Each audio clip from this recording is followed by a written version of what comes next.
ඔයාලට පෙන්වන්න යන්නේ මේ වීඩියෝ එකේ මගේ පතවල වගාව. මේ තියන්නේ මගේ පතවල වැල. එක වැලයි තියෙන්නේ. ඒ වැලේ පතවල හැදිලා තියෙනවා. මේ තියන්නේ මගේ පතවල. තව මේ තියන්නේ අනිත් කරල. මේ බෑග් වල තියෙන පොඩි කරල් තියෙන්නේ. ඒ කරල් මැස්ස විදිනවට තමයි මේ බෑග් වල තියෙන්නේ. ඉතින් තෙල් පෝර නැතිව ගෙදරදීම වවා ගන්න පුළුවන්. මේ වගේ කරලා කඩේ ගන්න ගියොත් ඔයාලට කීයක් යනවද? ඒ නිසා ඔයාලා try කරන්න ගෙදර ඉඳගෙන තෙල් පෝර නැතිව ආහාරයට ගන්න. බබාට දෙන්නත් පුළුවන්. එක වැලේනේ මේ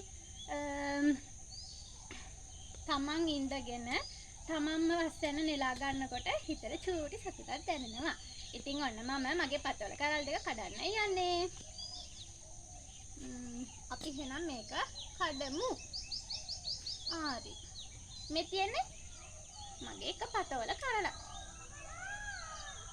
අපි අනිත් කරල කඩමු.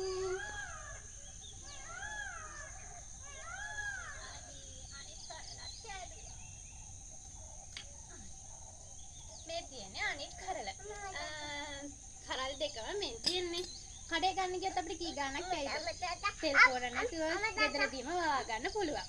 ඉතින් ඔයා මගේ ගෙවතු වගාව තව තියෙනවා. මම ඔයාලට ඒක තව වීඩියෝ එකකින් පෙන්නන්නම්.